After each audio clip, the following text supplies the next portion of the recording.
The Wind Rises is a Hayao Miyazaki film about Jiro Horikoshi, an aeronautical engineer who designed planes for the Japanese military in World War II. It's a story about how engineers try to sidestep ethical questions by claiming that technology itself is morally agnostic, and it doesn't become good or evil until it gets used. I fundamentally disagree with this argument, and I think Miyazaki does as well.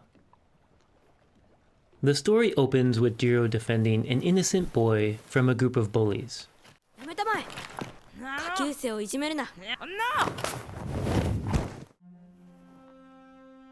His mother's reprimand, that fighting is never justified, sets up the key dramatic question of the story.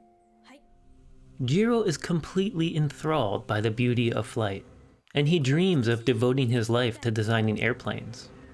But if the military is the primary driver of aircraft innovation, can he pursue his dream in good conscience?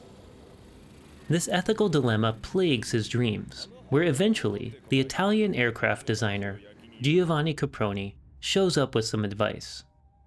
Caproni shares Jiro's reservations, but he assures Jiro that the war will soon be over, and as soon as it is, Caproni will dedicate himself completely to designing a beautiful airplane that will carry people, not bombs.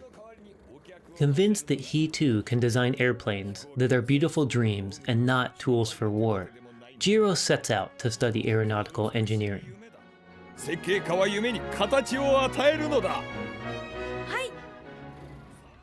While Miyazaki doesn't take quite as dark a view of industry and technology as he does in Princess Mononoke, he does litter The Wind Rises with images of the natural world struggling to keep pace with the march of technological progress.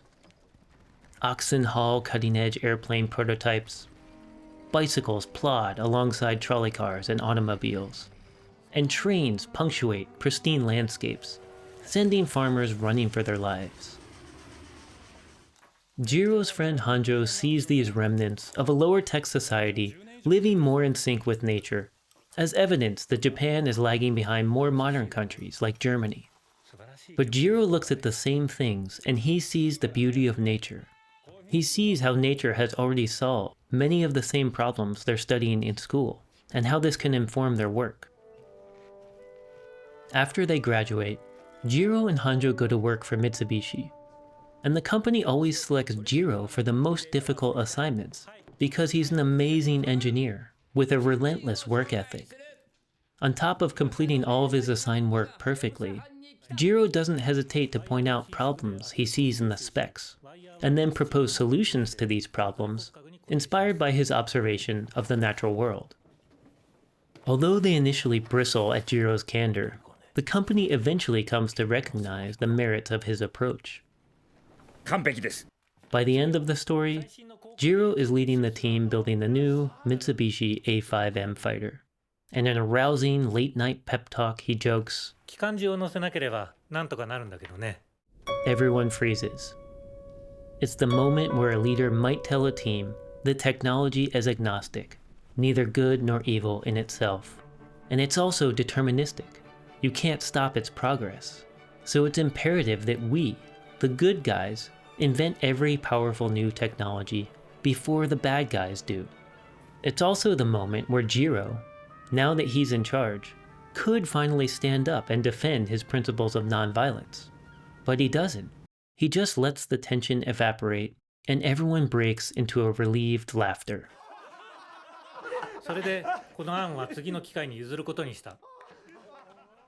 After the meeting, Hanjo asks if he can use Jiro's flush rivets in a redesign of his own new bomber plane, and he tells Jiro that Mitsubishi is allowing him to update the fuselage but not the wings, which house the fuel tanks and are unshielded. It's one of the best looks we get at Jiro's inner conflict. Jiro is clearly appalled, yet he accepts Hanjo's consolation, which is a meager, unconvincing echo of Caproni. It's surprising how willing Jiro is to cooperate with the military, given the deep kindness and grace he brings to every other aspect of his life. For example, when an earthquake derails the train he's riding to school, and his fellow passenger Kinu breaks her leg, Jiro splints it and carries her to safety on his back. He uses a clean shirt to bring her a drink of water, then goes with her companion Nehoko to bring back family to help. There's a tingle of romantic chemistry during the rescue, but Jiro leaves without even giving his name, like some sort of superhero. His regret about this becomes clear later, when Kinu stops by the school to return his shirt. He rushes out to catch her, but he's too late. Years later, after he's taken a job as an aircraft engineer at Mitsubishi, Jiro reconnects with Nehoko, and it becomes clear that his romantic interest was in her, not in Kinu. The two of them begin flirting, fall in love, and within a few weeks, Jiro asks Nehoko's father for permission to marry her. Nehoko's father pales as he begins to answer, but Nehoko interrupts him. She wants to accept, but first, she needs to confess to Jiro that she has tuberculosis, and she doesn't want to get married until she's recovered. Jiro, of course, responds with his characteristic optimism. Jiro heads back to work at Mitsubishi, but almost immediately he gets an urgent telegram from Nehoko's father. Jiro races to get the last train back, and he arrives late that night. When he greets Nehoko with a kiss, she worries that she'll give him her illness, but he doesn't care.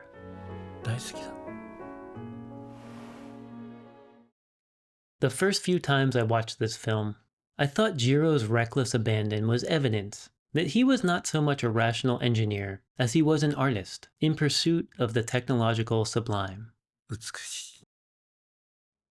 I think I first heard this phrase, the technological sublime, in an essay by L.M. Sakasis, where he traces its history back to Perry Miller's Life of the Mind in America. Miller suggests that technology's cultural ascendancy was abetted by a decidedly non-utilitarian aspect of awe and wonder bordering on religious reverence. This idea that we feel awe, wonder, and an almost religious reverence for technology immediately rang true to me, not so much as a user of technology, but as a builder. When you're struggling for days or weeks or months to get something to work, you get to this point where you can't think about anything else. You can't even sleep. And then you finally do get everything to work, and it's like magic. It makes all the sacrifice and sleepless nights worthwhile. It's this deep reverence for the beauty of technology that motivates Caproni. He knows that his dream is cursed. The airplanes he designs will be used as weapons, yet he still chooses to design them. He still chooses a world where we can dream and invent new things. A world with pyramids. I hear this kind of argument quite often, where people defend new technology of uncertain utility by making appeals to artistic value. I've even heard people use this same pyramids analogy to justify the Apollo program. Like building the pyramids, landing men on the moon was a grand art project of a great civilization, a project that required the best of human knowledge, ingenuity, and resolve. Like building the pyramids, it was an extremely costly endeavor, and the criticism of the Apollo program got so severe that JFK felt the need to defend it publicly. But why, some say, the moon?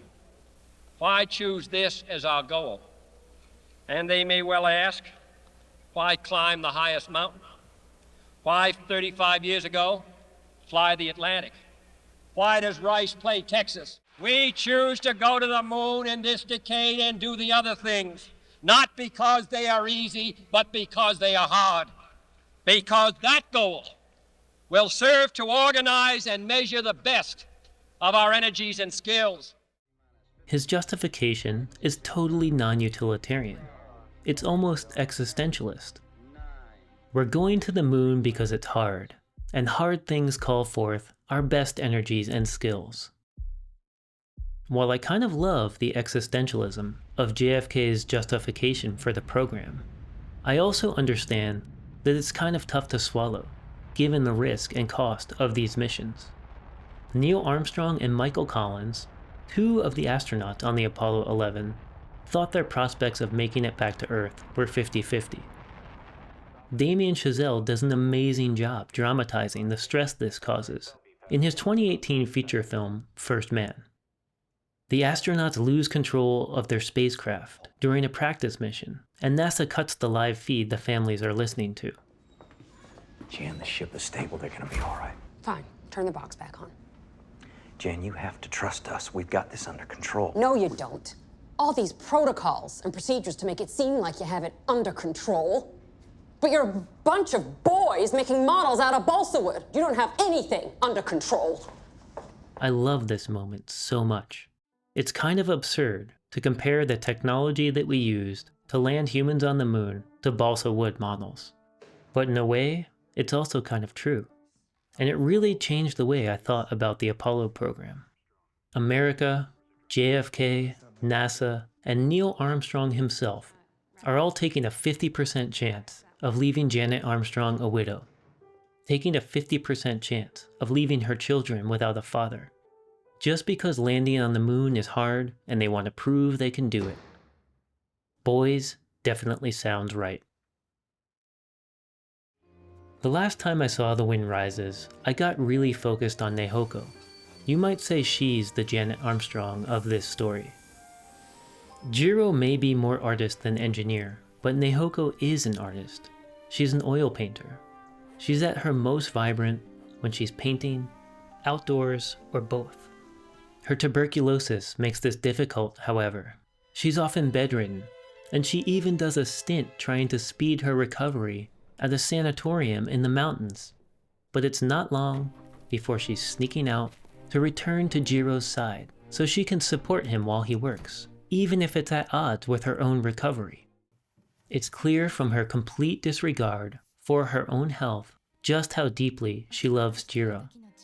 But unlike Janet Armstrong, not once does Nehoko question Jiro's work. And I wonder how Miyazaki feels about this. He might say that Nehoko sees Jiro's work as his duty to their country, and she sees it as her duty to support him. But would Miyazaki say that duty is a good reason to suppress ethical objections to a government policy? And what would Miyazaki say about Jiro's silence? It doesn't seem motivated by duty. Rather, it's his obsession with the technological sublime that leads him to suppress the ethical objections we know he has. But is this excuse any better? I'm not sure it is. Beyond motivating his silence at work and his almost callous neglect of Nehoko's health, Jiro's obsession also strains his relationship with his sister, Kayo. When he's a boy, she asks him to come play, but he ignores her and rushes to his room to do homework. Kayo follows him and catches him reading magazines about airplanes, clearly not homework. You can maybe give the boy Jiro a pass on convincing himself that this qualifies as academic study and is therefore somehow more important than playing with his sister. But years later, when he's a young man at engineering school, he does exactly the same thing. Kayo travels to visit him, but he gets home late after spending the entire day hanging out at a restaurant with his friends, then obsessing over trying to replicate the curve of a mackerel bone for the design of an airplane wing. Kayo chews him out, and Jiro, ever graceful and polite, apologizes profusely. But Kayo doesn't let him off the hook. 22は白状者です。全然帰ってこないんだから。This isn't the only time that Jiro's superhuman grace and kindness fail to redeem him. One night, when he's working late, he stops to pick up some sponge cake, and he notices some young kids around the corner. The shopkeeper tells him that these kids are out there every night because their parents work late, so he keeps the shop open until the parents arrive. Jiro takes pity on the kids and offers them some cake, but they refuse it and run away. Jiro is clearly shaken. Hanjo isn't surprised, however. The encounter is just more evidence that his own realism is a more honest way of looking at the world than Jiro's romanticism. Jiro searches for an explanation and laments how poor their country is. But Hanjo reminds him, Japan has money. They're just not spending it feeding starving children. 日本中の子供に天丼とシベリアを毎日食わせてもお釣りが来る金額だ。 Hanjo's comment again makes me think of NASA. It makes me think of Gil Scott Heron's famous protest poem, Whitey on the Moon. How come I ain't got no money here? Whitey's on the moon. It makes me think of these posters, brandished by the Southern Christian Leadership Conference at a protest of the Apollo 11 launch, where Ralph Abernathy, MLK's successor as head of the SCLC, had this to say: "We may go on from this day to Mars and to Jupiter and even to the heavens beyond, but as long as racism, poverty, and hunger and war prevail on Earth, we, as a civilized nation, have failed." In his response to Abernathy, Tom Paine, administrator of NASA, was as gracious as Jiro. "If we could solve the problems of poverty by not pushing the button to launch men to the moon tomorrow, then we would not push that button." Paine went on to say that NASA's technical advances were child's play compared to the tremendously difficult human problems that the SCLC was tackling. To Paine's credit, at least he didn't fall back on the old rising tide lifts all boats rhetoric, so popular among those who argue that technological or economic growth is the only democratic solution to tremendously difficult human problems. Sure, if you manage to grow the pie, then everyone could have a bigger slice, but only if you also still do the tremendously difficult work of equitably carving up that bigger pie. But as the sociologist Amitai Etzioni explains in his book The Moondoggle, JFK used exactly this pitch, that the Apollo program would stimulate the economy. Put before Congress a mission involving the nation, not the poor. Tie it to competing with Russia, not slashing unemployment. Economically, the important thing was to spend a few billion, to put the economy into high gear, and to provide a higher income for all, including the poor. But Etzioni quickly refutes this argument. NASA does make work, but in the wrong sector. It employs highly scarce professional manpower. He then proceeds to give a scathing rundown of what the world needs and what the Apollo program is actually doing. In an age that worships technology, when man is lost among the instruments he has created, the space race erects new pyramids of gadgetry. In an age of materialism, it piles on more investments in things when what is needed is investment in people. Above all, the space race is used as an escape. By focusing on the moon, we delay facing ourselves, as Americans and as citizens of the Earth. I think Etzioni would say that Jiro is guilty of this same trick, of using gadgetry as an escape from facing problems in the real world, where parents work late into the night, hungry children wait in the streets, there's no work in the countryside, and banks are failing. All while Jiro and Hanjo get shuttled around to work on top secret and highly costly military projects. Hanjo is at least aware of this hypocrisy, but Jiro is hopelessly lost in a world of imagination and fantasy. Even the sound design of the film underscores how Jiro is blind to the real world, living in his own romanticized, almost childlike version of reality. All the Foley and sound effects are performed with the human voice. Blubbing lips for propellers, whooshing exhales for the wind, groaning and moaning for earthquakes. Nowhere is Jiro's blinding obsession with his work more apparent than when he's completing the designs for the Mitsubishi A5M fighter. He pulls an all-nighter, returns at dawn, and collapses next to Neihoko. When she congratulates him and says "I love you," he falls asleep before he can respond. Later, when he leaves for work, it ends up being the last time he'll see Neihoko, and there's no "I love you" in their final goodbye. You might argue that by now their love requires no words, but I find the absence of an "I love you" from Jiro quite significant. Damning might be a bit strong, but it's certainly not flattering. While Jiro is off completing the final tests of his new A5M fighter, Nehoko returns to the sanatorium, where she finally succumbs to her illness. The story ends with one last dream. Jiro wanders through a battlefield of burning wreckage. The wreckage gives way to a field of green. Nature is returning. Moss is growing over the husks of burned out plains. The clouds are clearing, and a blue sky is emerging. Caproni welcomes Jiro and tells him the design of his final plane is a masterpiece. But Jiro is morbid. None of his pilots return from the war.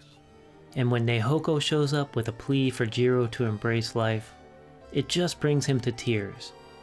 He's barely able to choke out a thank you to her for granting him the forgiveness that he'll never be able to grant himself.